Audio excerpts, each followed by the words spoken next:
Hello and welcome to another episode of Bourbon Blather. I'm Joe Cleon, a Cleveland concert photographer, joined by my co-host, the hardest working musician in Cleveland, E-Rock Sasinski. We sit in my bourbon room in Cleveland, Ohio, sample a handful of bourbons, learn about them, and blather on about bourbon, music, and anything else that comes up in conversation. Please subscribe to our new YouTube channel. Look for about a dozen other live streams to be uploaded, and become a part of our Facebook community by joining the Bourbon Blather Facebook page. Sit back, relax, have a pour of your favorite bourbon, and join us as we sit and enjoy the following bourbons. Whistlepig Gravestock, Shoreham, Vermont. Sagamore Spirit Manhattan Finish Rye, Baltimore, Maryland. Peerless Small Batch Rye, Louisville, Kentucky. Moonlight Mayhem Filmland Spirits, Los Angeles and Bardstown, Kentucky. Infinity Bottle number 1 from Joe Cleon. Infinity Bottle number 2 from Scott Edgar. Let's crack the first bottle as Bourbon Blather begins now. Hello and welcome to my bourbon room. Hey! Greetings. My name's Joe Cleon. This is my co-host and good friend Eric E-Rock Sasinski. Howdy. Hardest working musician in Cleveland, and our special guest, really good friend of ours, Mr. Scott Edgar. Yay. Welcome back, Scott. Thank you very much for having me again. Scott was here 6 months ago. About, yeah. And when Facebook took their live videos off, they gave you 30 days and they deleted all live videos. And I thought I had 4 or 5 days to go, and I downloaded a bunch of them, but somehow I lost 2 of the videos, and Scott was one of them. So since we don't have him in our Blather archives, we figured we would bring him back. Thank you very much. Lost in the bourbon ether. And so here he is, yeah. Be sure to like and subscribe to our brand new YouTube page. We're going to really try and build up our YouTube audience, hopefully. Are you like signing for the hearing impaired? Yes. And I have some buttons for you guys with our brand new Bourbon Blather logo. Oh, I've got mine. Our friend Susan French designed this logo for us. There's mine. Oh, awesome. Very nice. Susan's a regular viewer of the show, and she sent me that logo, and I liked it so much that we incorporated it as the brand new logo of the show. And she also was disgusted by the ice bucket. We used to use a plastic bag to put our ice in. And so she made us this awesome ice bucket. Yeah. And it is just really cool, and it has the new logo for the show on it. So, Susan, you rock. Thank you so much. In addition with the ice bucket, because she didn't like me digging my grimy hands in there and giving you guys ice cubes, she gave me tongs. Oh. So, your well-being is thanks to Suzanne. Thank you, there. So, we've got a bunch of great bourbons. Shall we do the lighting of the ceremonial candle? I've been forgetting to do that lately. Shame on me. Yes, the one thing we do at the beginning of every episode, we light the Geddy Lee ceremonial candle, the inspirational candle. Mm-hmm. And this helps protect us. We just had some stuff falling off my shelf. And I bet if the Geddy Lee candle was lit, that would not have happened. Yes. It just goes to show you. The only time the Geddy candle burns is when we're doing a live Bourbon Blather podcast. So, there you go, Geddy. So as I was saying, please like and subscribe to our YouTube page. We're going to try and build our YouTube audience and have our live streams premiere on YouTube. And share it. Make sure you share links to the Bourbon Blather Facebook page and the YouTube page, and help us promote this venture we're trying to get off the ground. We've got some great bourbons, a really wide variety of stuff, and also we have 2 infinity bottles. And a little later on in the show, we're going to explain what an infinity bottle is, and we're going to try these infinity bottles. This one is Scott's, and this one is mine. So stick around. Towards the end of the show, we'll educate you if you don't know what an infinity bottle is, and we're going to try both of these. And I'm interested to try yours to see how it compares to mine. I'm interested to find out what it's about. We're also going to, as we always do, rate everything, and we'll see which one comes up as the winner between the 3 of us. And before we get started, like we always do, I always turn things over to E-Rock to plug what gigs you got coming up. Okay, well, Jim and E-Rock Classic Rock Duo, all of our gigs there at classicrockduo.com. Let's see, that's got all of our weekly, the third Thursday of the month, Fairview Tavern, fourth Thursday of the month, Solid Gold Lounge in Brook Park, first Thursday of the month, West Park Station. And we've got coming up in October, we're going to be at Sidekicks in Parma again, which is a cool bar that we just started playing at. We're going to be playing at the Grey Wolf Lounge or Tavern, whatever that's going to be. It's opening up in Old Brooklyn. And the Oriole Tavern, of course, too, for We're going to be playing end of September there, and as well as Halloween as well for there. And Wish You Were Here, the Pink Floyd tribute, is going to be November 15th at the Agora, FloydTribute.com. That's our the tail end of the 50-30 tour, 50th anniversary of Wish You Were Here album, 30th anniversary of Wish You Were Here, the band. And also Harvest, Neil Young tribute, which I'm wearing my Harvest shirt. Tickets just went on sale for October 18th at Brothers Lounge. And also Sugar Magnolia, Grateful Dead tribute at Brothers Lounge. Halloween show Saturday, November 1st. That's an impressive set of gigs. Yes. A lot going on. ClassicRockDuo.com is the all-encompassing site that's got all my gigs. And FloydTribute.com. And Floyd Tribute, except for just the Wish You Were Here, yes. What do you got going on, Scott? No gigs. I'm not a musician. Nothing to plug? Nothing to plug. Okay. I just saw Michael Schenker with E-Rock last Wednesday. Michael Schenker? No, that's coming up. No, we're in the 29th. Oh, gotcha. Okay. I'll have to edit that. Let me get a pause in there. I just shot Michael Schenker last Wednesday at the Lorraine Palace with E-Rock. And I'm not sure what other shows I have coming up. But you can go to my Facebook page. I usually plug what I'm photographing. And if you put my name and the word portfolio into YouTube, you'll find my photography portfolio, which has about 400 photos spanning 25 years. I photographed about 1,700 concerts, and that has pretty much the best of the best. It's about 15 or 20 minutes long. And a little later on in the show, before we take our first break, we're going to do a little music blathering and talk about what we've been listening to lately. And we'll maybe put some links to some of that music in the description of the video. And if you'd like to comment on what you're listening to, maybe you can turn us on to some good stuff. Just to add a little eclectic tinge to the show with some music stuff. Mm-hmm. Since we're all three pretty much music heads. And your career is in music, E-Rock, and I made a career in music for 35 years or so. And Scott loves music. Made a career out of buying tickets to go see music. Yes. And supporting musicians. Yes. Okay. So let us get started with our first bottle. Our first bottle is something that I just picked up a couple of months ago. It is a Whistlepig, as you can see from my shirt. I am a big Whistlepig fan. They've become one of my favorite distilleries. And this is a limited edition thing they just came out with. It's called Gravestock. And Whistlepig is mostly known for their rye whiskeys. Their piggyback rye is, a bunch of different formations of that they're really known for. This is a wheat whiskey.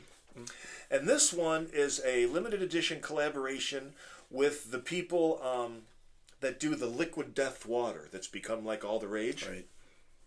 And Liquid Death is just this really high quality mineral water. And when a bourbon comes out of the barrel, it's usually 130, 140 proof. Mm-hmm. And they bring it down to proof by adding, filtered, clear, distilled water. And so instead of doing that with this Whistlepig, they bring it down to proof with the Liquid Death mineral water. It says proof with Liquid Death mineral water. They bring it down to proof with the Liquid Death mineral water, so it adds the uniqueness of Liquid Death. And if you've ever had it, it's a pretty unique water. I really like it. I drink it a lot when I'm on my road trips and stuff. And so that's what they do. This is 86 proof. It's $73 in Ohio, $65 at Benny's in Chicago. As we've talked about before, booze is one of the few things that's cheaper in Chicago. Like cigarettes are $18 a pack. They're like $12 here. But bourbon, for some reason, is cheaper in Chicago. I guess there's no sin tax for their football team or something. I don't know. But, and the one unique thing about this that I just found out today is it's aged in what they call foeder barrels. F-O-E-D-E-R. Anybody know what a foeder barrel is? Foeder. No. I have no idea either. I had to look it up. A foeder barrel is a giant oak barrel that they age beer in. And it can be 300 to 300 times bigger than the typical 53-gallon bourbon barrel. Wow. So they're these giant barrels, and that's where they age this Liquid Death Whistlepig Gravestock. Okay. And Whistlepig said product of Canada. Do you know where they do it? The distillery is located in Vermont. Okay. In Shoreham, Vermont. It says product of Canada. That's strange. And I know that some of their whiskey is sourced from MGP, which is a common source. Bottled by Whistlepig Whiskey Company, Mineville, New York. The distillery that I've looked up for Whistlepig I know that it's located in Vermont. They must have bottling or storage facilities in Canada and New York. I don't know. Mm-hmm. That's very strange. The more you know. Or maybe maybe since they use those photo casks. Right. It says American oak caskets. So. Yeah, I don't know. This is what we're. You got me on that. This is what we're doing. So let me grab some ice for you guys. Break out the tongs. Yes. A much more pleasurable experience without my hands in here.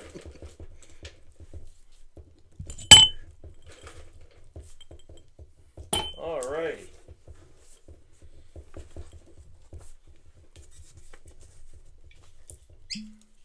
Whoops. Uh-oh. Dope. All right. We're doing 1 to 5 rating again, right? 1 to 10. 1 to 10. 1 to 10.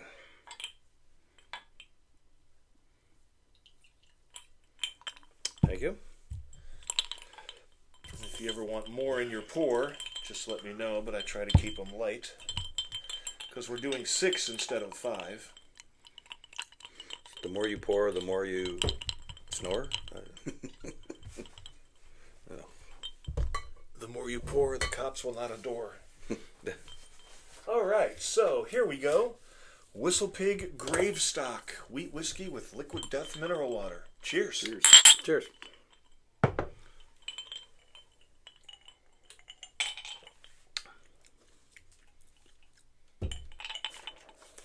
Give it that good Kentucky chew.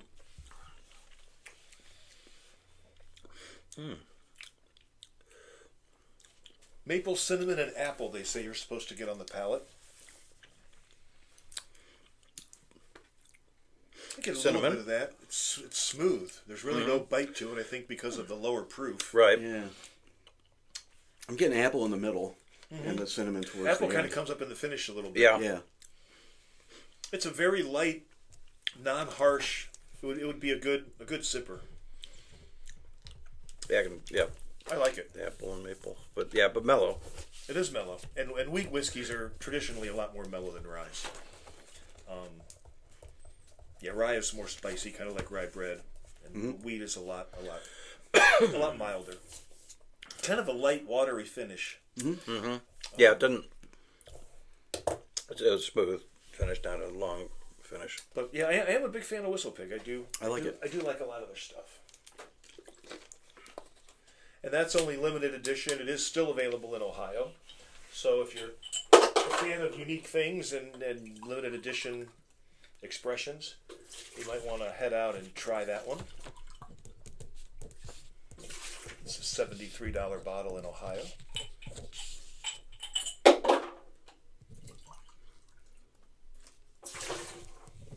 Whistlepig has a lot of good stuff. If you're a fan of their rye, I have a 10-year bottle of the rye back there that's $100, and it's one of my favorite ryes. It's really, really good. And even their regular piggyback rye, which is like $50, $54, It's good. it's really good too. And that's their solid everyday expression, I guess you could call it. All right, so now we are going to move on to bottle number 2. And you guys can rate now, or if you want to wait till you try a couple and then kind of rate it on a curve. Can I make a suggestion? Absolutely. Of course you can. What do you think about like putting the ice in and pouring it now before we describe it, so that it's got a minute to sit with Open up the a little ice bit. cube? That's a good idea. Yeah, I was just thinking about that beforehand. sure. A lot of people who drink it neat without ice will take a dropper and put a drop or two of water in there because the water is known for opening up the flavors a little bit. Rick Kennedy taught me that back many moons ago. I haven't seen Rick forever. All right, so next is a bottle that Scott brought. Ooh, Sagamore Spirit. not from Sagamore Hills. No, We'll not tell from- you. We'll tell you about that here in a little bit once I Thank you. pour this. This is one I've seen in the stores, and I've kind of always wanted to try it. I've been a little intrigued by the unique bottle design, and but I've never bit the bullet on this. It's a multi-sided bottle. Yes, Manhattan multi-sided. finish rye, very angular, geometric bottle. Angular. I failed trigonometry, so I could never design that bottle. And Sagamore Spirit. yes, Manhattan finish. This is 103 proof, $75, so it's about the same price as the Whistlepig. Mm-hmm. It's actually on the last call list in Ohio, so they're not going to be selling it for much longer. So it's marked down to $50. So it's a good time to go buy it if you want to add it to your collection. This is also an MGP sourced blend of 95% and 51% rye. So they take an almost 91% rye mixture with a 51% rye mixture, and they blend them together. And it's finished in vermouth, bitters, and cherry brandy casks. Usually you'll see some bourbon that's finished in like port casks, but this is finished in 3 different casks and blended: vermouth, bitters, and cherry brandy. Cherry brandy. So that should definitely add something to the. Let's hope. To the mix. I'm curious. I'm usually not a fan of the finish, like the Merlot finished casks at all. But when I saw it at the store in last call, the guy that I deal with a lot recommended. He said it's very good. Yeah, I'm not a huge fan of that either, especially the wine stuff, because I do not like wine, and you infuse wine with bourbon, it's really off-putting for me. But this sounds really, really interesting.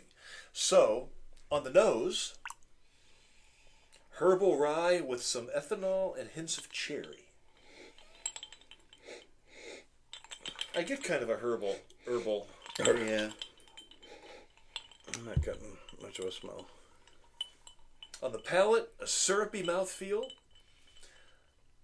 Some bitters, vermouth notes from the casks. Very strong cherry flavor takes over. Also some orange, lemon zest, honey, and a little rye spice. This has a lot of flavor going on, the review that I used says. So This is distilled in Indiana, bottled by Sagamore Spirit, Baltimore. Yeah, Baltimore was where I saw the distillery. I didn't realize it had the Indiana tinge to it too. Interesting. I think I just caught a sniff of cherry somewhere. So that would be the Manhattan. I like Manhattan drinks. Yeah, so, it says it's good for a classic Manhattan. Yeah. Or to savor on its own. I'm not really getting much cherry. I get the herbal tinge and maybe a little bit of ethanol. Yeah, I guess there's a little bit of like dark cherry, like Bing cherry kind of in there. It's just not overwhelming. You gotta. Mm-hmm. And what was the proof on this? This is a big one. 103. 103 proof. 103 proof. So this is 20 proof points, almost stronger than the Whistlepig. So here we go. Sagamore. Sagamore Spirit. Manhattan Cheers. Rye. Cheers.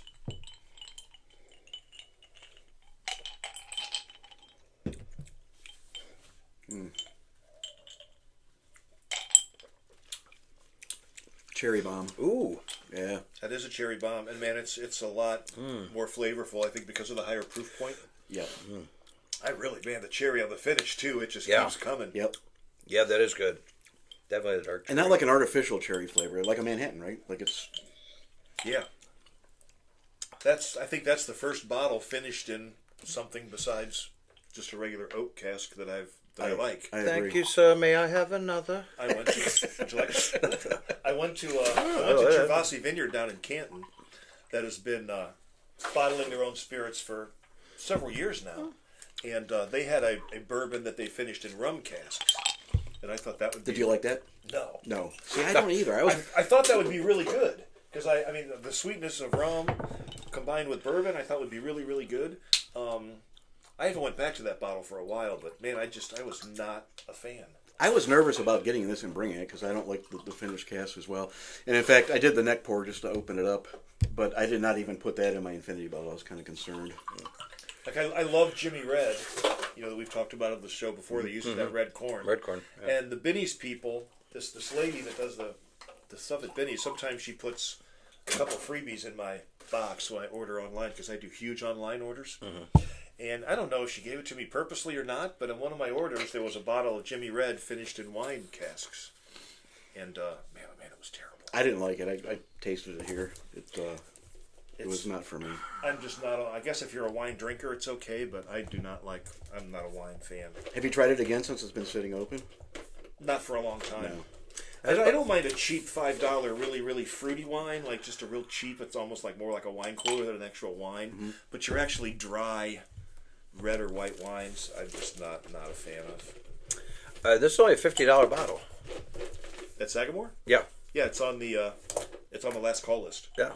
It was originally 75. Meaning it's That means Ohio is not discontinuing. Ohio is they're discontinuing, Oh. and Oh. the last whatever the last stock is gone, it's gone. And for some reason this month, the last call list is bigger than I've ever seen it for Ohio. It's huge. There's hundreds of bottles that they're just discontinuing, and they're never going to have again. It's aggravating. It is. You go to Chicago and there's literally thousands of bottles, and you come to Ohio and the selection just gets smaller and smaller. And for every one they discontinue, they don't add new stuff. So and you have to buy from Ohio. You have to buy from the government. It's you're not allowed to have a monopoly as a business. They'll crack down on you, but the government's allowed to have monopolies. So go figure. Our next bottle is one that I am very happy to have. It is a distillery called Peerless, known for their really high-end spirits.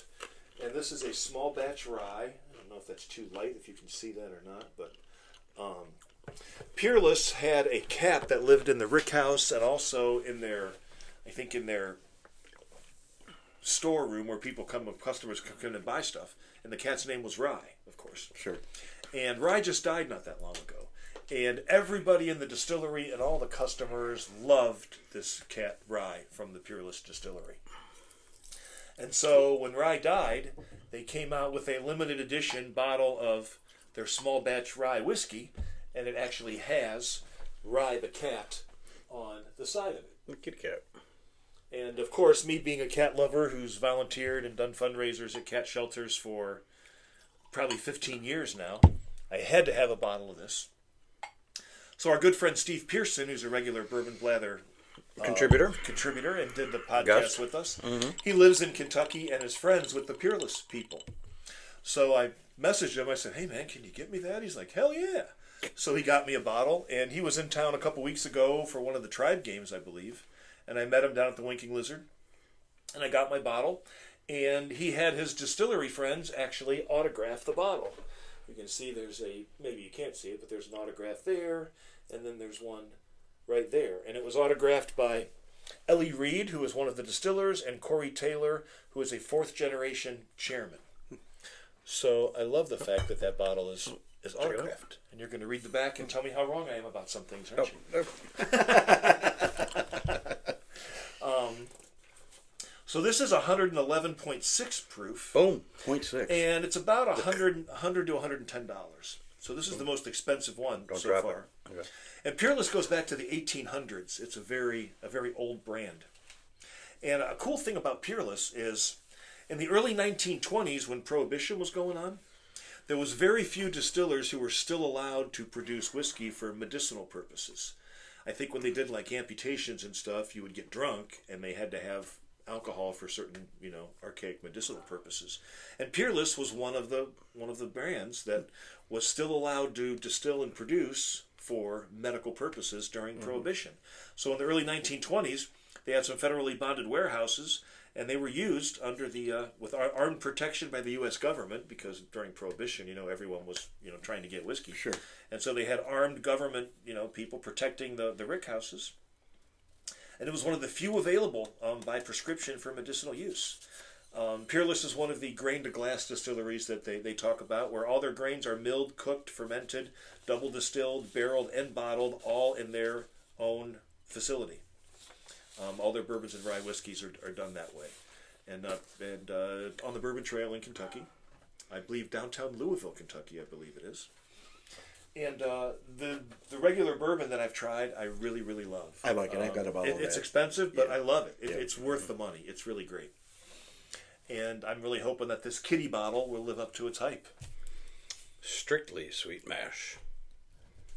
No water added. And 55.8% alcohol. Yes. So that is what did I say?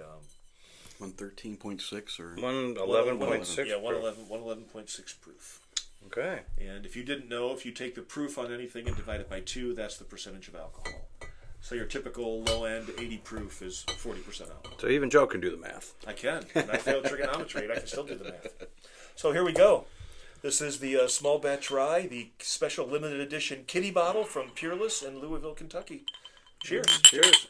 Oh, you want to do the smell first? Oh. I'll tell you what your nose should be telling you. The nose knows. Honey, spice, mint, vanilla, apple, with a little bit of oak. And I do get a little bit of the mint. I'm getting honey. One of the things I love about some ryes is that they have that little bit of mint or menthol undertone. We've talked about that before. And I do get some of that. I get a lot of honey. Not really any spice, though. No. For that high of a proof, with the rye, I would think there'd be some spice, but it smells pretty smooth. I get lots of honey, maybe a little vanilla and apple. What do you think, Rock? I'm not getting anything. Nothing at all? Maybe you should blow your nose during the break. Okay. On the palate, It's clear. I don't know. a bold front enveloped in warm honey and caramelized pear. Accents of baking spice and some milk chocolate possibly in the palate. Some of these reviews I think are just completely full of shit. AI. You know. I don't get a whole lot of notes out of a lot of stuff, but I do get the honey and maybe a little bit of vanilla and apple slightly. Let's see what the palate is like. Okay. Here we go. Cheers. The Peerless Kitty.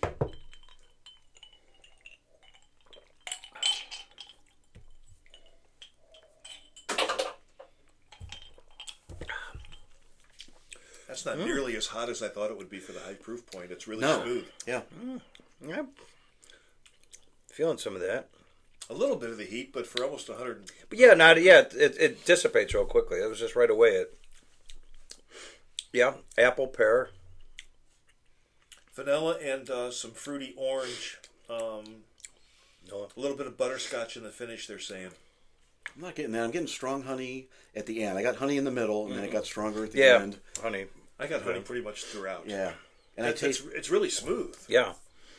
I finished with the fruit, but I can't define if it's pear or apple. That'd be a good sipper if it's late at night and you want to go to sleep and you're having trouble sleeping. You just do a couple of big shots of that with the high proof to help you sleep. That's a good one. I like that a lot. Thank you, Steve Pearson, for getting that for me. I really, really appreciate it. Thanks, Dave. Steve is awesome. Interesting stuff. I'm never going to want to finish that bottle because of the kitty on the side. Or maybe I'll buy just a regular bottle of Peerless small batch rye and just pour it into that bottle so the kitty can live on.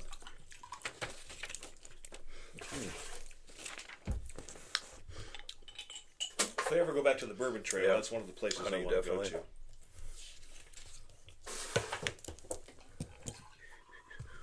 And again, if you're watching this on our YouTube debut, during the first stream on YouTube, there's a live chat room on there, and you can interact with us on the chat room.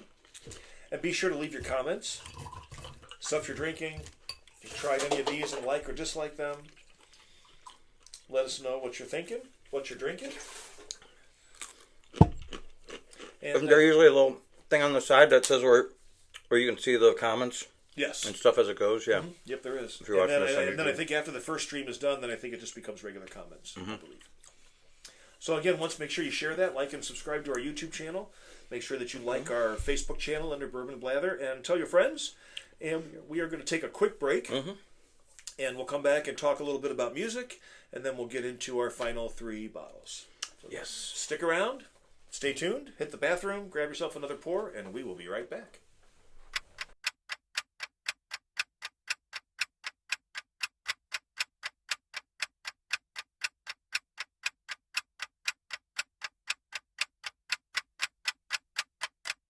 Welcome back to part 2 of Bourbon Blather.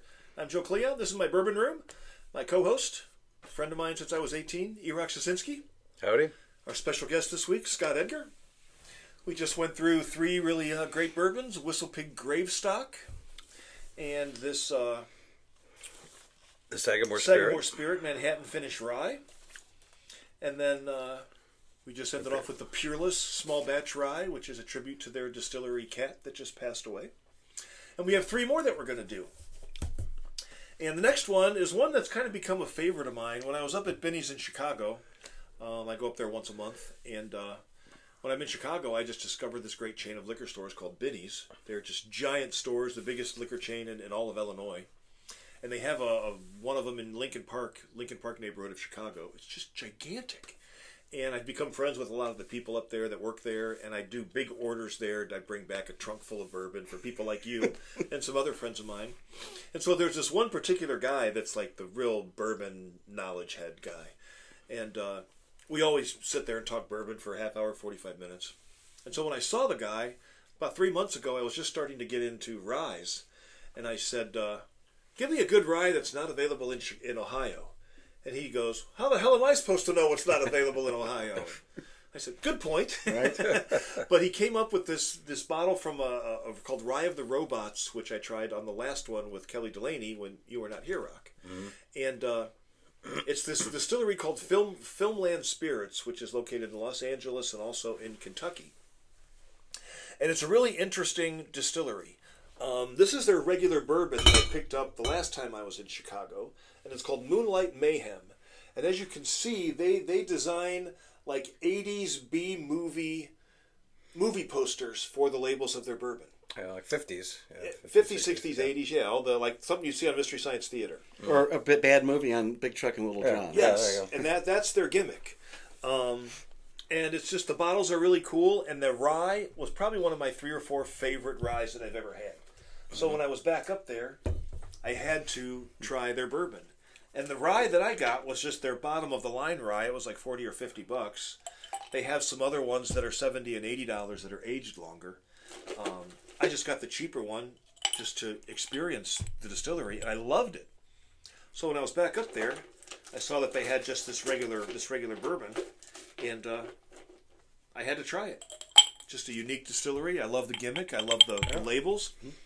Filmland, a crew of whiskey enthusiasts, movie buffs, and storytellers, bringing people together through captivating tales and great tasting spirits. We invite you to experience our stories you can drink. That's right. And it's cool with this bottle is that it's set up like a movie, like movie credits. A small batch production. Based on an award-winning bourbon. Blah blah blah. Written and produced by a 21 and over. Oh, I can't see it. Sorry, a little bit too bright there, but okay. Filmland. Lots of reviews for that I found online, and it's pretty universally loved for just a smaller distillery. They've really got a great reputation as putting out a really, really high quality product. The labels, the gimmick, the presentation is very unique, and they've really made a good name for themselves, this Filmland Spirits. And I've certainly become a big fan. This is 94 proof, and it's $40. So not real expensive. It's a decent, if you're on a budget looking to try some new stuff. And you're not in Ohio, or if you want me to get you one in Chicago, send me a message. I'll bring one back for you. Add $10 to the PayPal for shipping and handling, and I'll bring you one. You brought me the rye, which I really liked. Yeah, the Rye of the Robots is great. That's one of my favorite ryes. They're headquartered, as I said, in Los Angeles, California, and their spirits are produced, aged, and bottled in Kentucky. So, Filmland Spirits. Let's do a pour here, and I guess I probably should have poured it and let the ice take hold for a minute. But while we're letting the ice take hold, I guess we can talk about what music we're listening to lately. Since we're all big music heads and pretty knowledgeable about tons of different types of music and stuff, what are you listening to lately, Rock? I tend more to go, to music that's newer from older artists or whatever. There's actually a cool organ trio called Organ Fairchild that I just discovered. It's a organ trio meaning like a B3 organ, drums, and another instrument, in this case guitar.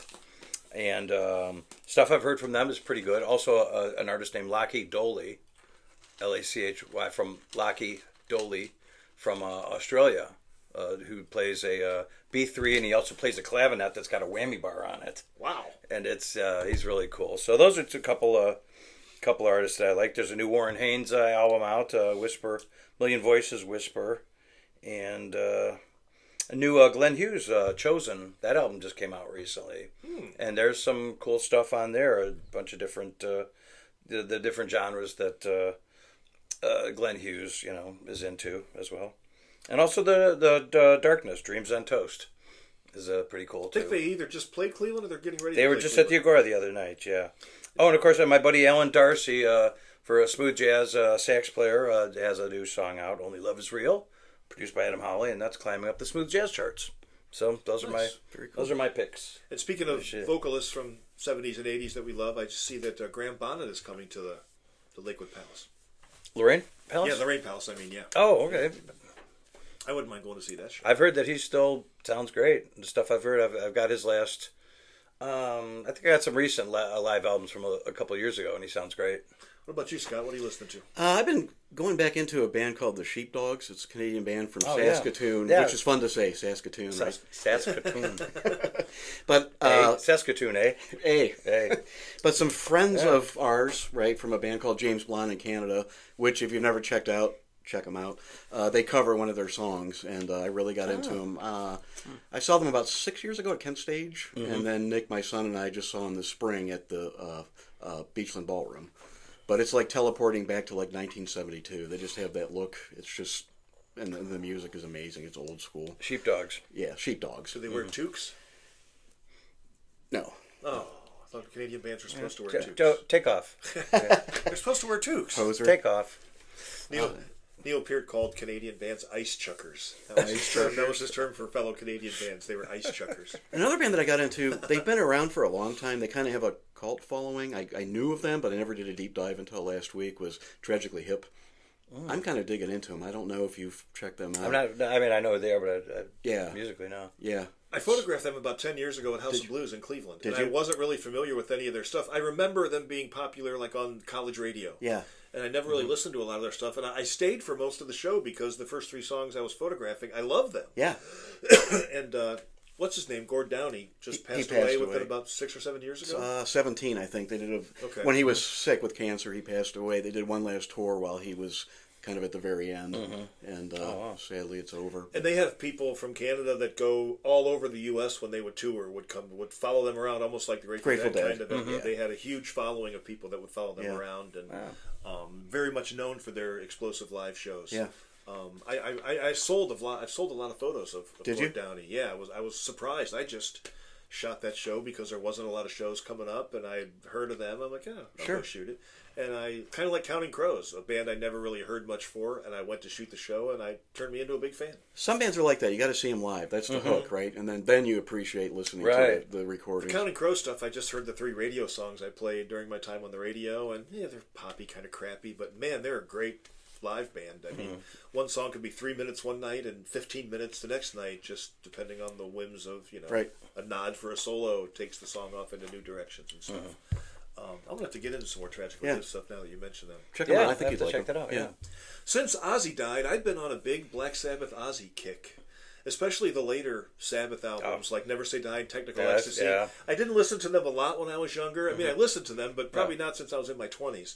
So I've been back revisiting those albums, like when I'm at the gym and I have my earbuds in and kind of removed from the world and stuff. And man, I love those albums. Oh, yeah. and great some song. of his Great later, songs. some of his later solo albums have some really good songs on them. Ozzy? I mean, about the No More Tears era and stuff, I kind of drifted away from listening to those solo albums just because they were kind of radio friendly, and Right. Yeah. I just kind of rebelled against radio friendly stuff. But man, those albums have some great, really well written songs, and his voice is freaking great on a lot of that stuff, man. I've really been enjoying some of those later Ozzy solo albums, like his last 4 or 5 solo Yeah. albums. I think and the thing with Ozzy is that it always depends on who his co-writer was, because he doesn't write the music, he just pretty much writes the melody to whatever song that somebody writes. So if you got good co-writers like, Lemmy co-wrote, a bunch of tunes in the later part of his career. The last couple albums that he did with the producer, as Adam Watt, I think. I think so, yeah. There's some cool stuff on there, those last couple of albums. Even though they're heavily produced and stuff, but, there's some cool tunes. I didn't listen to them back in the day because they were so heavily produced, but I love the production on them now that I've Right. revisited them. And I never really listened to anything off of those last 2 or 3 albums, At the except for time, songs I yeah. hear on the radio. But man, they're great. There's some really, really good stuff on them. And my day job is working for a indie music distributor. So I'm always listening to a lot of indie artists from around the world. I mean, we have artists in every country on the planet. And I've really discovered some cool indie artists like Levi Stress and someone named Kayla Kay, a progressive rock guy named Joe Varveri. Just some really cool indie stuff that I would never have ever got turned on to if it wasn't for my day job. Sure. And I'm always searching through the catacombs of tens of thousands of artists that we have, because we distribute a lot of people. just trying to find that gem. And Right. there's a lot of crap, Oh, a there lot, but there's diamonds in the rough, and I love finding those. Like the Waffle House guy that we love, Brian Hayner, the Fist Fight at the Waffle House, and he's actually the father of a guy in Avenged Sevenfold. Okay. And he does some great comedy stuff, but he really does some great, just regular, great music. Really, really great musician. So I've been getting into a lot of that indie stuff as well. Yeah. And comment on Facebook or on YouTube what you're listening to, and we'll check it out. And you can turn us on to some stuff or check out some of the stuff we're mentioning. And hopefully we can have a little rapport with our viewers and turn each other on to some music. This has been our music blather right there. Yes, music blather. It was supposed to be just a minute, but it went a little past that. Yes. That's okay. So now we are here at the band blather. Yes. You could say band blather. A spin-off show. Okay.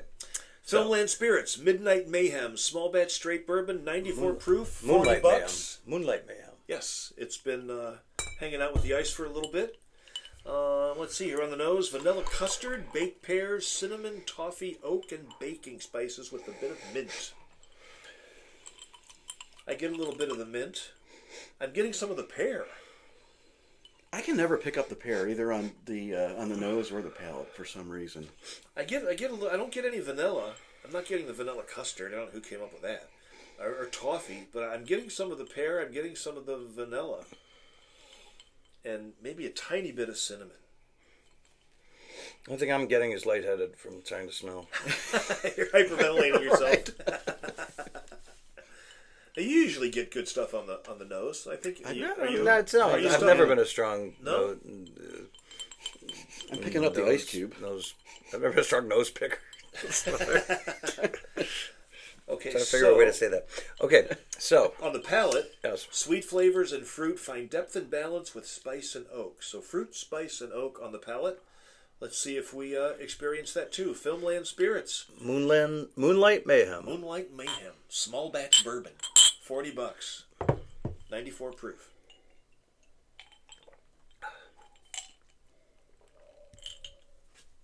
My God, that pour was way too big for me. That was like a 3 swallow pour. But the cubes melted a bit too. Yeah. That's tasty. I like that. It's not. It didn't have a strong hit. I'm getting a pretty good finish, a long-lasting finish. Yes, very long. Finish layered and balanced with apricots and cherries lingering alongside cinnamon with some sweet and spice. But man, that's the longest finish for me out of anything we've tried so far. I agree. It's seen the mellowest for me. I'm not catching maybe a little bit of cinnamon and the spice. I think that was a little hotter for just 94 proof. That was hotter than the Peerless Rye. That was a lot higher of a proof. Towards the end, I picked up. Yeah. It finished hot. Yeah. I didn't get any kind of hot finish. No.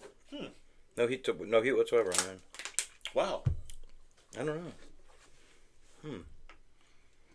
I liked it, but I don't think any element jumped out at me. Right. Yeah. It was kind of nondescript and, dare I say, bland. I thought it was a decent $40 holla, I guess you would call it.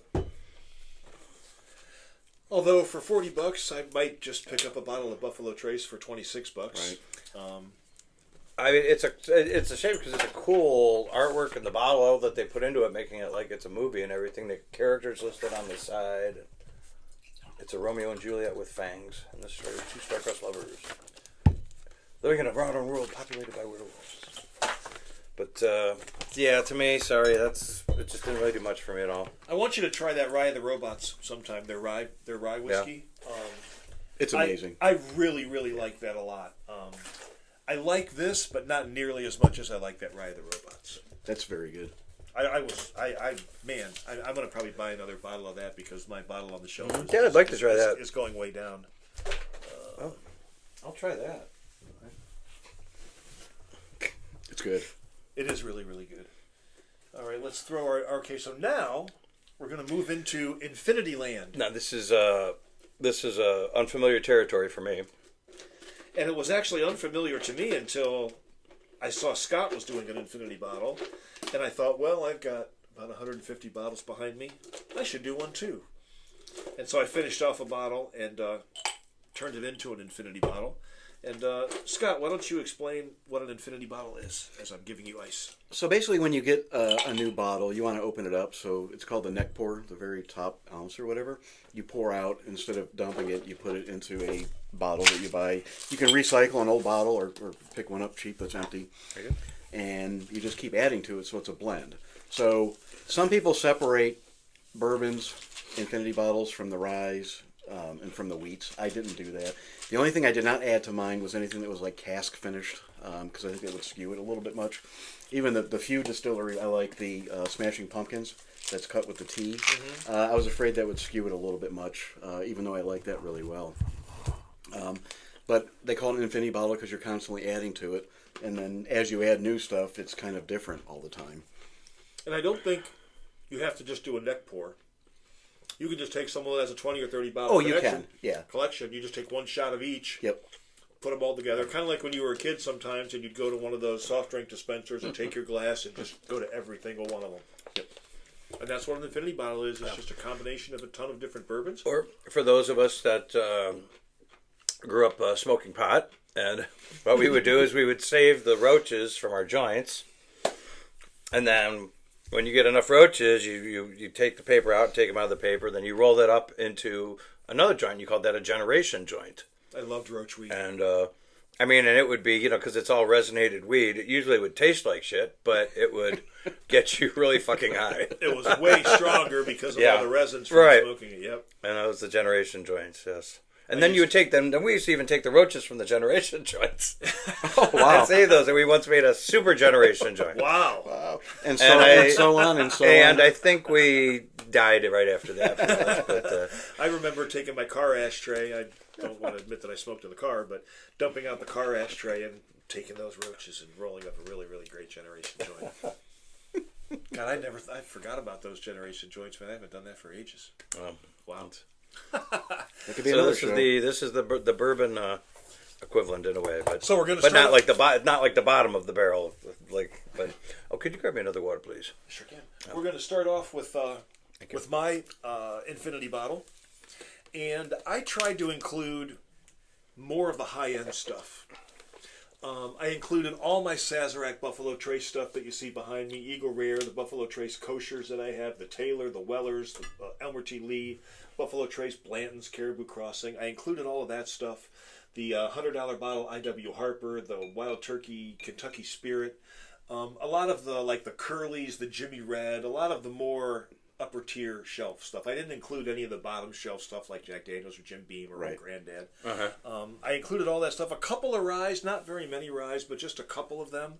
And about an ounce, would you say, of each, or I had 2 ounces? I had a shot glass. Yeah. 1.5 ounce, maybe. I would do 1.5 ounce, pretty much of everything. And I just kept going until this was filled up. And I've done a few pours of it, and it's very interesting. I wish I'd like to get one of those pour dippers that you stick in the bottle and it tells you what the proof is. Oh yeah, is that really? That'd be interesting. I did not know that. I'd like to see what the proof is of this. Kind of like a breathalyzer for the bourbon. Yeah, bourbon for alcohol. A bourbon breathalyzer, yeah. So this is my infinity bottle, and we can let that hang for a minute, just to let the ice, or you can swirl it around a little bit. See if you get what kind of. You should get like 5,000 notes because all these bottles have pear and fruit and cherry and apricot and cinnamon and vanilla and oak and. I'm not really getting anything. I think all the notes killed each other. I think so. They equaled out. I smell alcohol. I'm not getting anything. I get nothing. That's interesting. I wonder if the notes are. Do you think nullified. they block each other? They might. I wonder. Are they bourbon blockers? Interesting. Well, this has mostly higher end stuff, so there's no cheap, watered down, 2-year-old, young, crappy stuff. So let's see what it tastes like. My infinity bottle. Joe Cleon's infinity bottle. Cheers. Cheers. Give this a Kentucky chew and see what you think.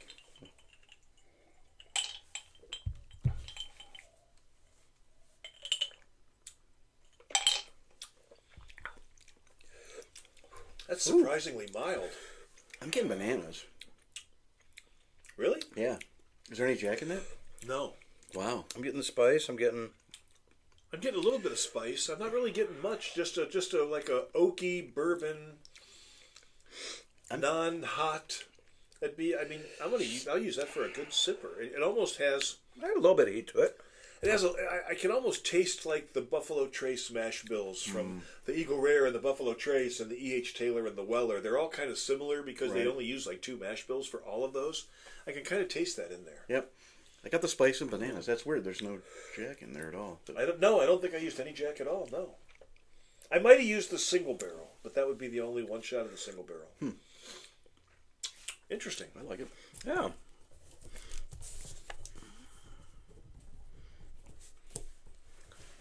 A smorgasbord o' bourbon. Yeah. Heinz 57 of bourbon. A pour a plenty.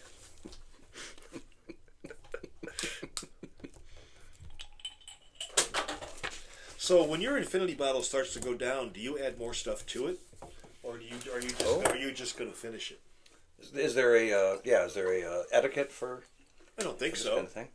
Not that I've ever heard. No. So I'm doing 2, and one of them I'm going to like this one I'm going to finish. The other one that I have, I keep adding to it, so it's always different. So I might try doing an all rye one, because I mean, over the last 3 or 4 months, I have become really into rye whiskeys. I really like them. Even like I just bought out of morbid curiosity the Jim Beam $17 rye just to see what it was like. do you like it? Yeah, it's a great mixer. I don't know if I would sip it straight, but it's a great mixer. I really like it. But you didn't like the Wild Turkey. I did. The Wild Turkey 101 rye was probably the worst bottle out of 150, 200 bottles that I've tried. It was the worst. I almost gagged the first time that I drank it. It was freaking horrible. And I let it sit for a couple of months, and I tried it again, and it was equally as horrible. A lot of times once you pour the neck pour and it gets oxidized and it sits for a while, it gets better. I have a bottle over here called Revival Rye up there on the one shelf that's made by Jimmy Red.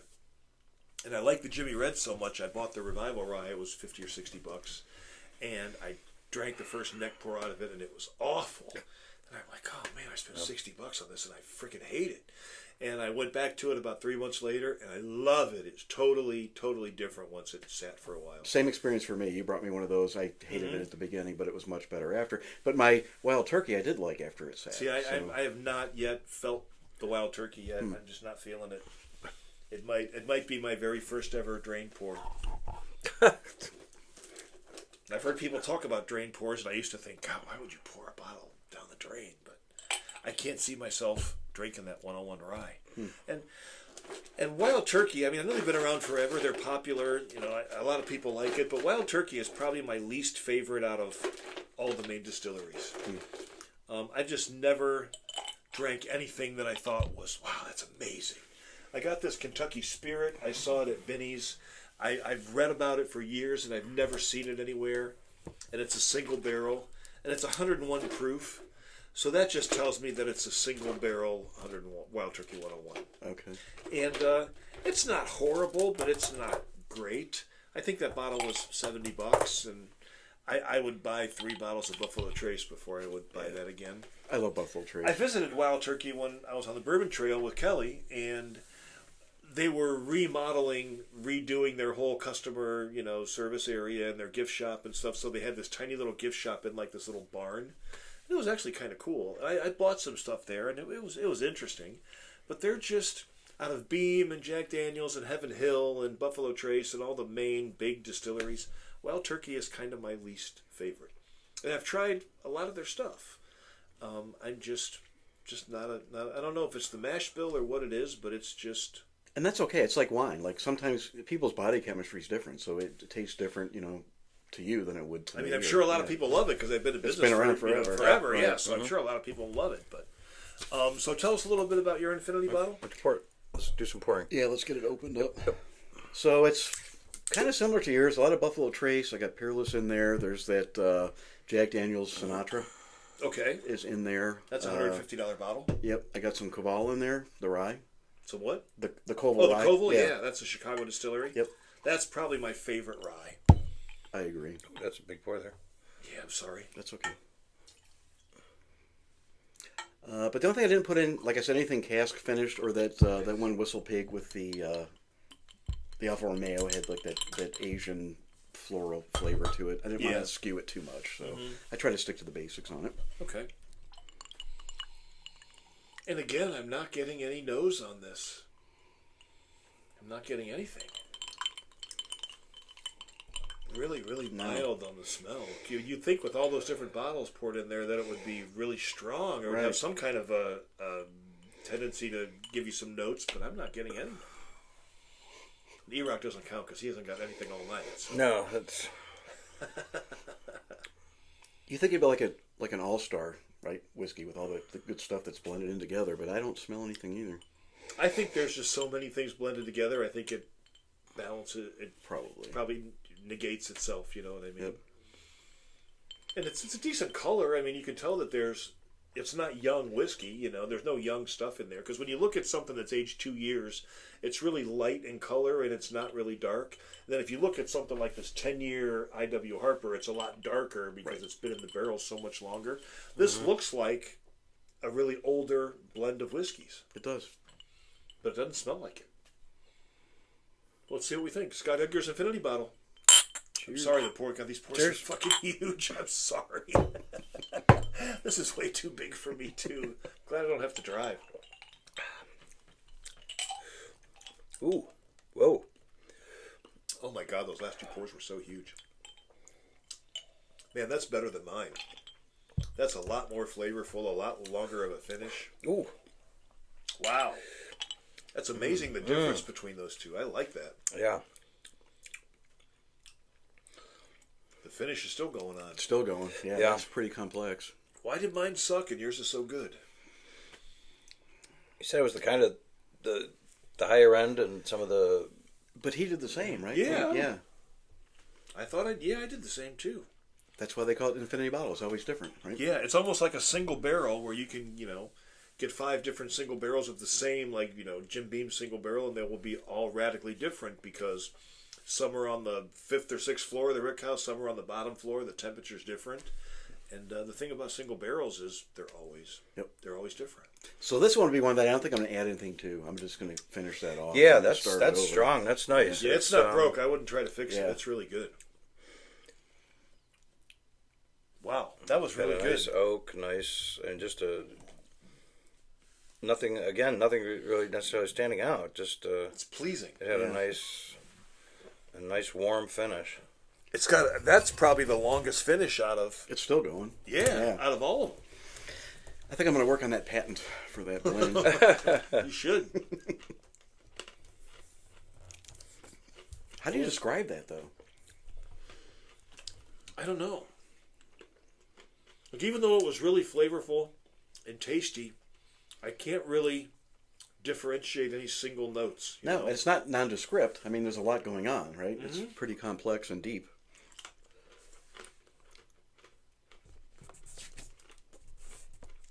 I encourage you to try your own Infinity Bottle.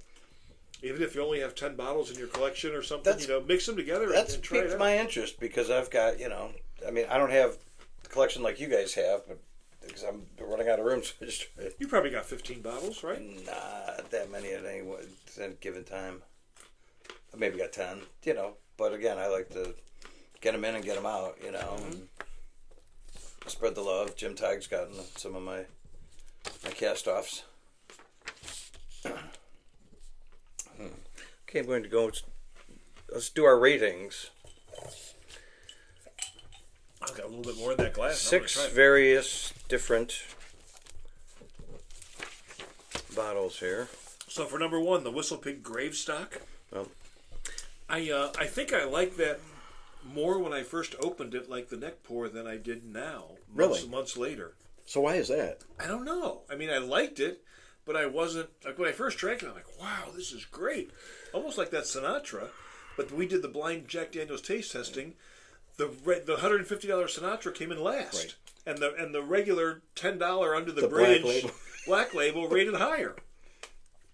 And I don't know. That Gravestock was decent, but I didn't think it was like when I first drank it. I thought it was phenomenal. I gave it a 6. I gave it a 9. I liked it much better than you okay. did. How about you, Rock? Which one are we talking about? Okay, the just first finish. one. I go through them all and then I read them. The Whistlepig Gravestock. Whistlepig, I gave it a 7. Okay. I said it was mellow. It had the nice maple and apple to it. It was a decent, nothing too crazy, but mellow and nice, and it had flavor. So that's a 22 total. The next one was the Sagamore Spirit that Scott brought, the Manhattan, the small batch rye. I gave it a 7. I liked it. I wasn't crazy about it, but I liked it. What about you? I give it an 8. Okay. I liked it very well, especially for a finished cask. That's the best finished cash ones I've ever had. Mm-hmm. Yeah. But again, I like Manhattan, so I like that cherry flavor. Yeah. And it wasn't It seemed a little mellow. It wasn't. It didn't like kick your palate's ass. exactly. You know what I mean? Yep. I go a little bit. I gave that a 10. Wow. That was my favorite of the Nice. of there. I thought it was strong. It had a strong flavor to it and cherry, and I wrote strong cherry yum. Strong cherry yum. Yum. They should put that on the back of the label. Strong, cherry. It's, yum. and that's out of all these. I would go out if I was going to buy one.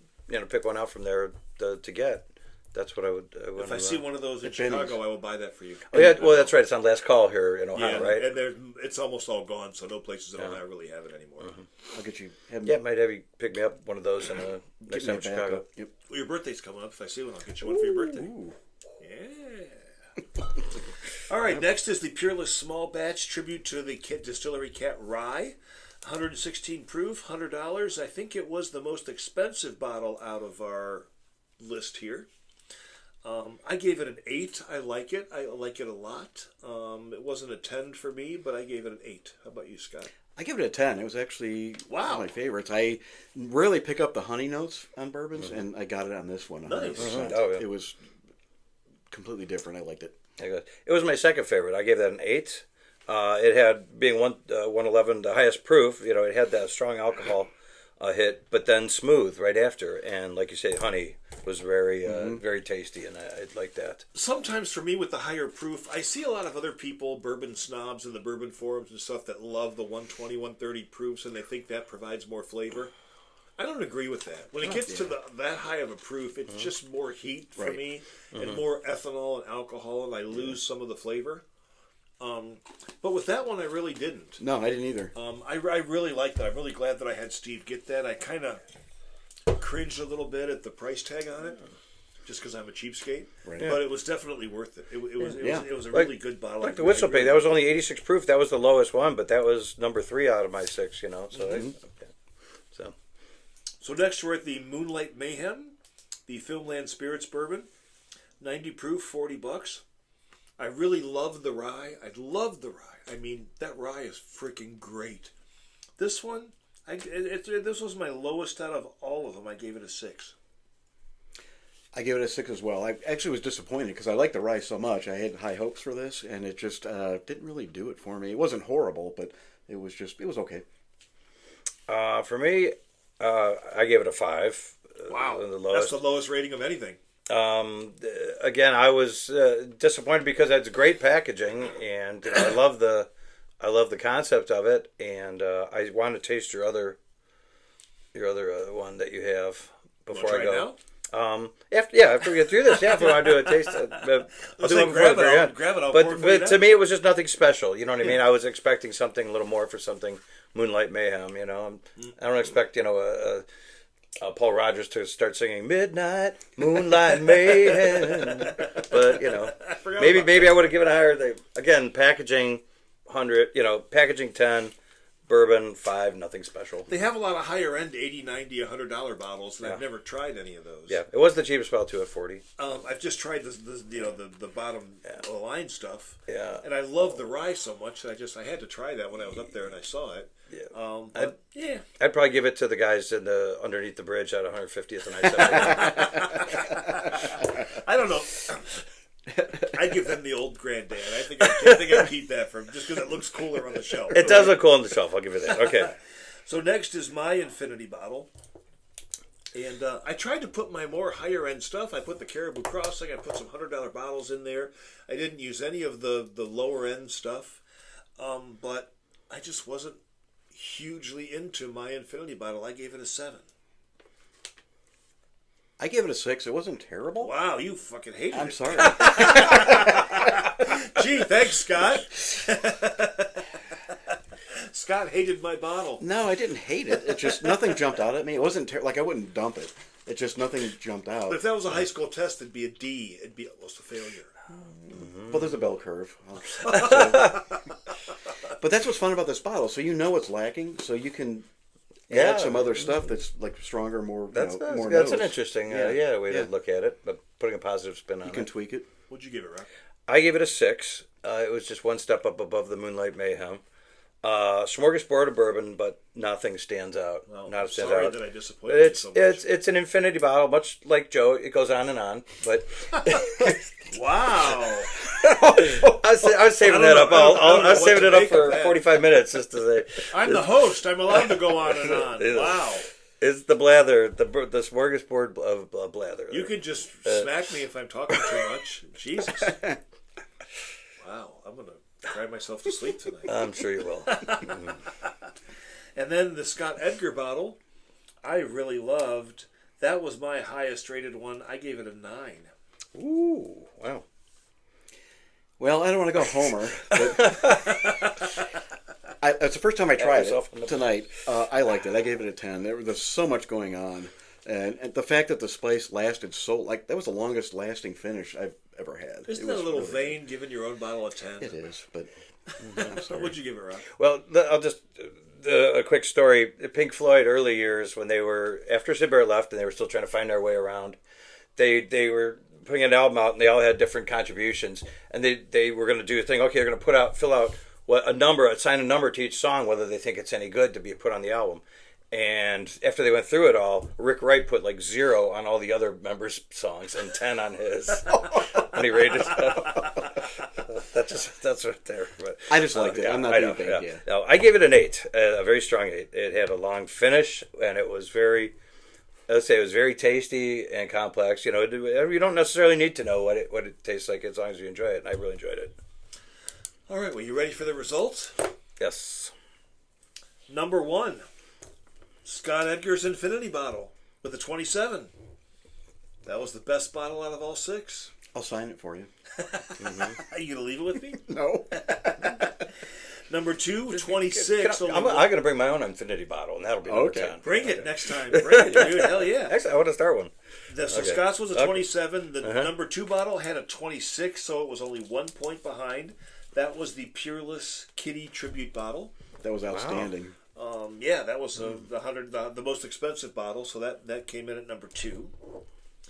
The number 3 bottle was a 25, so that was only 1 point below, so it was pretty close. 27, 26, 25, and the 25 was the one you brought, the Sagamore Spirits, Manhattan Finish. To me, that was my number 1, but yeah. That came in at 25. You guys brought it down. Next is number 4. That was the Whistlepig Liquid Death. That came in at 22. That's number 4. Next was my Infinity bottle at number 5 with a 19 score. And the lowest one that sucked ass was the Moonlight Mayhem, the one that I think the bottle is cool and I like the distillery and stuff and I love the rye, but the bourbon was just...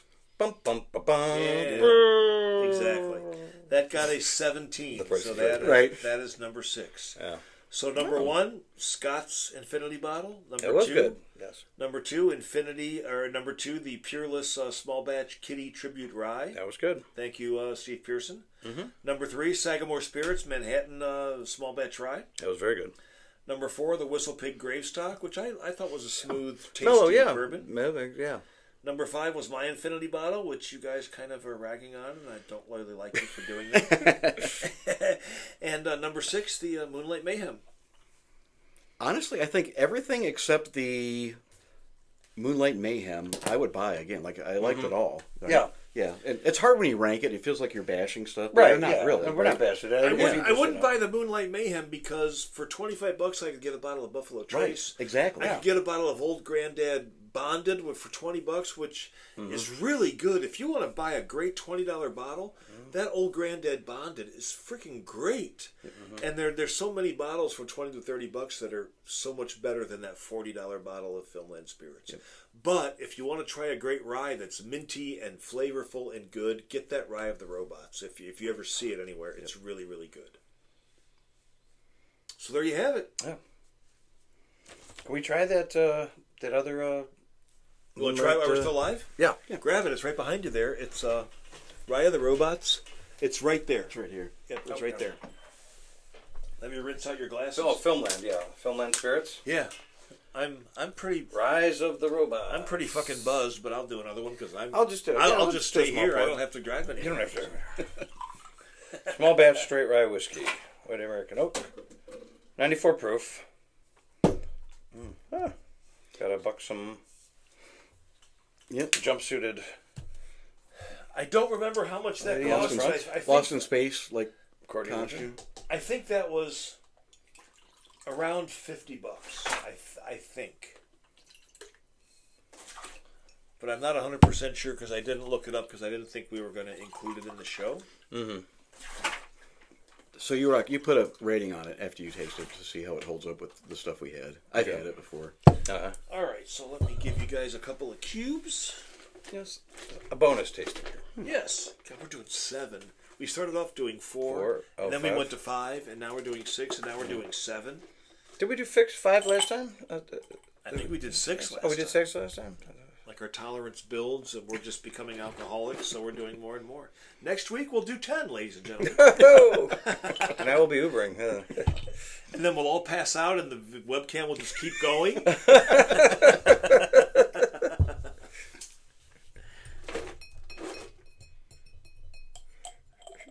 I was going to go to the gym after this, but I can't even get the cube in the fucking glass. Get out of here. You would seriously plan on going to the gym? I did last time. I went before he came. There we go. I was going to find the people that go to the gym and then go to the bar after, but you know. I go to the bar first. Yeah, that sounds like what you were doing. So there. Rye of the Robots, again, this is, as you can see, this is down to here because this is so good. I've been drinking this a lot. I really, really like this. And it's one of the ryes that's minty, and that's my favorite characteristic of a rye. If you get some menthol, minty notes in it, I don't know why, it's just my personal palate preferences, I guess, but I love the ryes that are minty.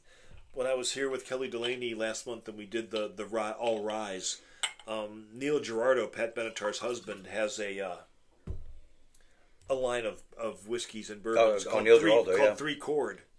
And or as Jamie Combs say, 3 chord. that rye is one of my top 3 favorites, that 3 chord Amplify Rye, it's called. And man, that is just like it's like you're taking a hit of a Newport cigarette. It's amazing. It's just a huge menthol. Cool menthol, right? What's that? Cool menthol. Yeah, is that enough? You got enough there? Yeah, that was good. Yeah. I can't find that 3 chord even on the secondary market. So No, if you ever see one, grab it for me. Well, I was going to tell you, when I go to Chicago, every month to see my girlfriend, I go down 90 or 80 if I'm not going on the turnpike. There's a store in Detroit that has that, and it's only like 10 miles out of my way. I'm going to venture north up into Michigan. I'm going to grab some of those, so I'll get you a bottle. Thank you. Because I want to get another bottle, too, because that 3 chord Amplify Rye, one of my probably 6 or 7 favorite whiskeys of all time. It's freaking great. So, yeah, let's put this down here. This is the Rye of the Robots. Rise of the Robots. Rise of the Robots, yeah. Oh, yes, Rise. See what you get. Can you get them? I immediately get the 100% mint. I immediately. 100%. It's like, you know what it reminds me of? Filmland And we were talking to Spirits. Kelly Delaney about this when we did the last podcast. It's like one of those restaurant mints that dissolves in your mouth The in Andes 10 mints? seconds. Or, no, the little square ones, yeah. square mints. You put it in your mouth, and 5 seconds later it dissolves. But it's just total. It's like a restaurant. The ones by the cashier that's in Yes. a bowl. After people go to the bathroom, they stick their hands in there and grab them. Yeah, those are I awesome. think I can catch some of that. I don't get the piss notes though. Man, it's just domineering mint. Yep. Rye of the Robots. Rise of the Robots. Cheers. I'm sorry, look at this pour. This pour Jesus. is fucking I huge. got the small one.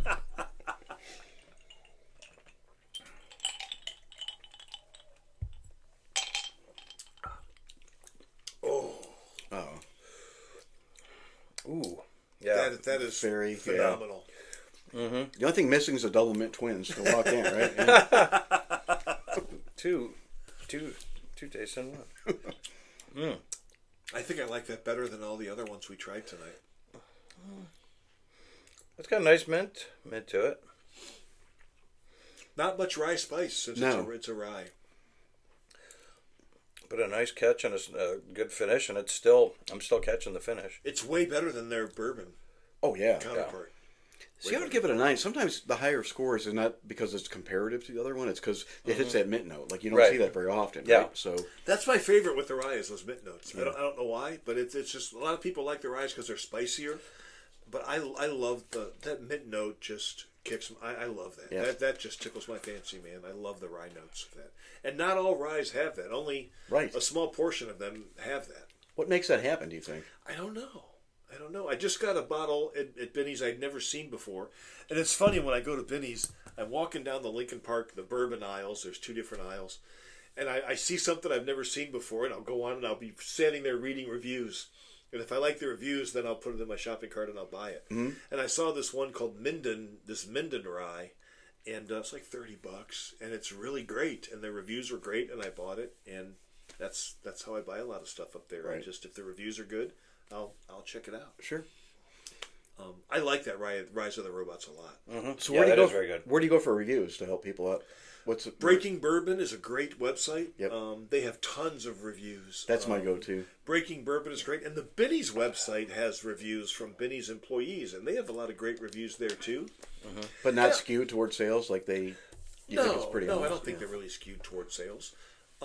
Breaking Bourbon is my number one. Yeah. And sometimes I'll just go to 2 or 3 random bourbon sales websites and stuff, Cask Cartel and some of the other places, and I'll just kind of combine them to get some of the notes and stuff. But Breaking Bourbon is the one I go to the most. Yeah. That's a really great website. It is, yeah.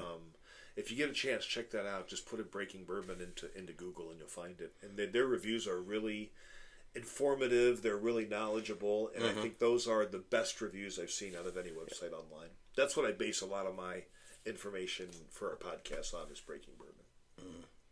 Cool. That Rye of the Robots is great. It is. Do you like that a lot better than the regular Bourbon Rock? Oh yeah. Then the Moonlight Mayhem, definitely. So let's get a number real quick before we say goodbye. What would you rate that one? I give it a 9. A 9, yeah. It's up there for me. I might give it an 8. It was very, very good. So that would be a 26. So that would be number 2, tied for number 2 out of all the ones that we've tried. It's solid. It's solid. Yeah, it really is all solid. right. Yeah. All right. Yeah. Well, thank you so much for hanging out and joining us. And make sure you tell your friends and like and subscribe to our YouTube page and our Facebook page. Yes, and follow all us. that stuff. And let us know what kind of bourbon that you're drinking.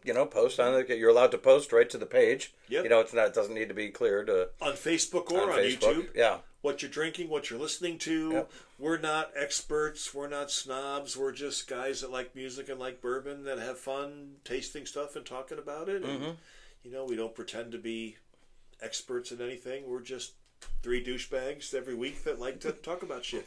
Or maybe something that people like. They want you, another opinion, to Yeah. have you try it on the show and get it for a tasting, If right? there's something you Yeah. love that you've Yeah. never seen us do, tell us about it. I'll go Yeah. buy it, and we'll try it out in future episodes. Or if you're a bourbon aficionado and you're from Northeastern Ohio and you want to come and do the show with us, send us a message, make a comment, or like me on Facebook and send me a message, and we'll have you on the show. Send a self-addressed stamped self-addressed stamped envelope, and we'll get back to you. You got to bring a bottle and leave it, though. That's the only thing. No, I'm just kidding.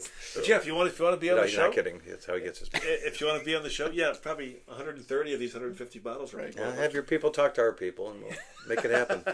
But yeah, we're always looking for guests. We're always looking for new opinions. Even if you're not, I like having some people that aren't into bourbon because their opinion is not skewed. Right. Right, like me, I'm a dumbass about it, but it's. And I want to get Jim Tighe on here because Yeah. I know he's not a huge bourbon guy, and I want to get Jim's opinion. Oh, it'll be And fun. It'll be a blast. We're going to get him on here one of these days, and between E-Rock and Jim and Okay. me, we're going to do a song or two, and I want to play a couple. Oh, yeah, that's right, I want to play a couple of songs during that. So, Yeah. since you see Jim 3 or 4 times a week, be sure to hound him about coming on here and doing that. And if Jim comes on, you got to make it a pay-per-view because that will be really interesting to watch. I'll pay. Well, you just slip me $10 and we'll keep it free. Yeah. Anyway, thanks for hanging out with All us. right. It's a fun endeavor for us. We're just doing it for fun. We're not trying to make money. We're not trying to do anything but have fun and enjoy our love of bourbon. Okay, plugs, classicrockduo.com, floydtribute.com for all your music and classic rock needs. And joecleon.com, and go to YouTube and put in Joe Cleon Portfolio. You can see concert photos from 1,700 shows spanning 25 years. Amazing. Everyone from Justin Bieber to Metallica and everybody in between. Mm-hmm. Including Wish You Were Here. Yeah, and there's no band I photograph more than Wish You Were Here. Mm-hmm. Michael Stanley? And Michael Stanley's number 2. Yes, yeah. Wish You Were Here's number 1, Michael Stanley's number 2. Yep. For sure. Cool.